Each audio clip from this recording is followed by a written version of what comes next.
Hello, everyone. I'm feeling like this today. What is this? Solitario. Yeah. Yeah. But, uh, yeah, we're getting a few days away from D-Day, which is, delete day. But, yeah, I've had not exactly an outpouring, but, more comments than I usually get. It's just like half a dozen. Ooh!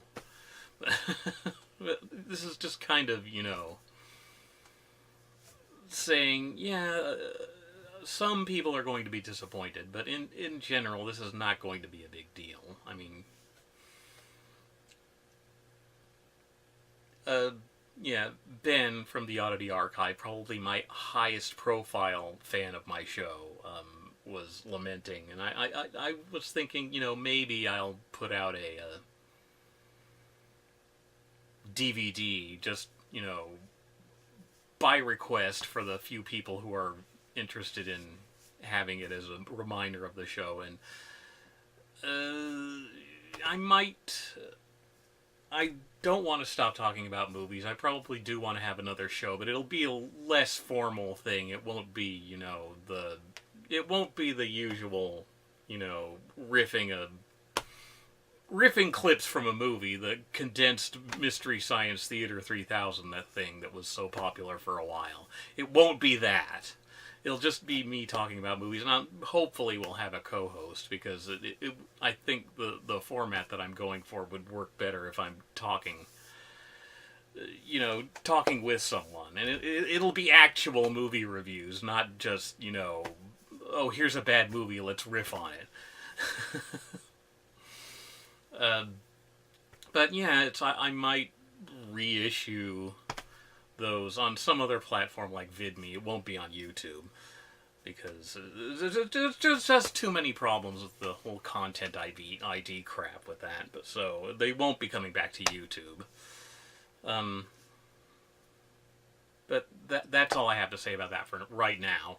But I had this thing where I would do a little vlog and I would like remember some weird stuff from the past, and I'd kind of like to get back into that. So, and I was thinking, the thing that tipped me off about this was, well, obviously it was Halloween like a couple days ago, so I'm a little late to the party with this. Sorry.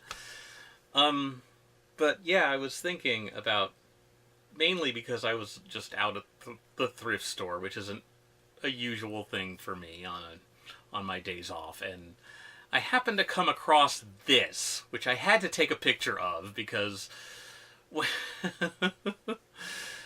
I I remembered this thing from my childhood. It was a thing that my parents, it was one of their regular holiday decorations, and they'd trot it out every Halloween, and they would stick it in my bedroom window.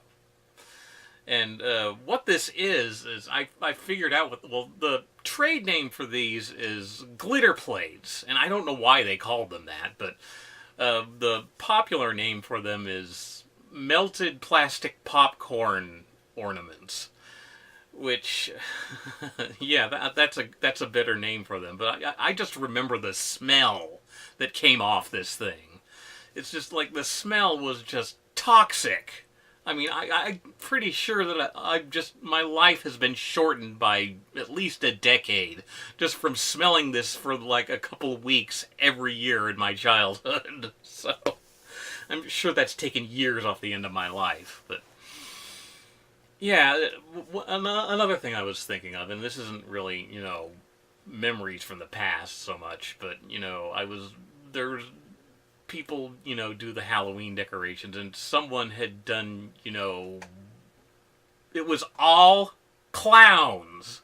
And could someone please explain the scary clown thing to me? Because, apart from that one scene in Poltergeist, the one, I don't get it. It's just like, why are clowns the new, scary thing? I mean, maybe that It movie that came out a while back, but, you know, it's, I, and it's me, the kid who was scared of everything, the clown thing just completely escapes me. It's just, I don't care how many stiletto pointed fangs you put on it.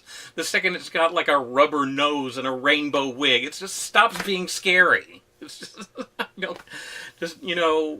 like once you put something in bubble-toed shoes, balloon pants, Pierrot ruffled collar, and a inverted ice cream cone hat, it just sort of makes it impossible for me to take it seriously as an object of terror. It just don't get it.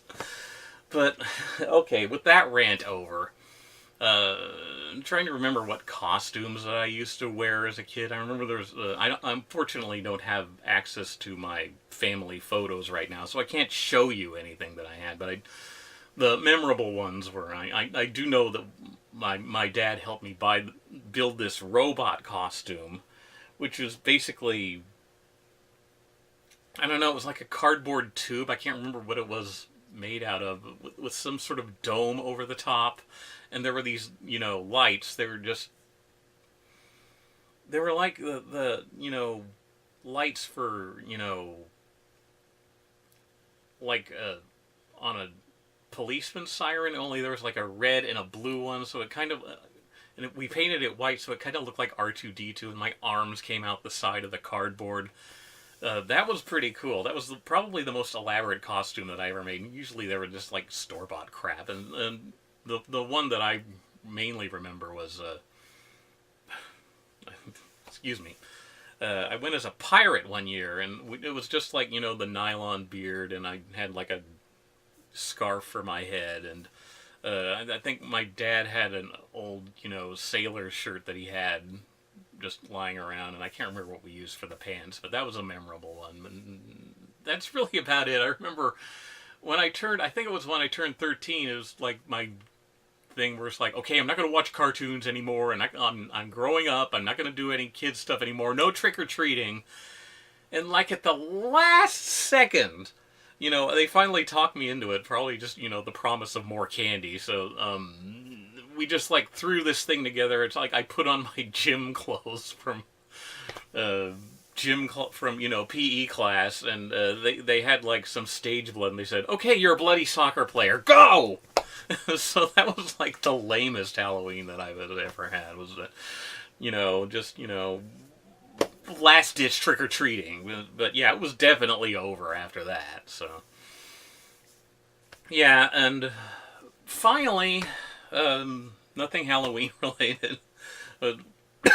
Considering it's like a week after Halloween, it's just as well, but I do have something to taste. And this one's kind of infamous in internet circles. It's a Wonder Farm Bird's Nest White Fungus Drink.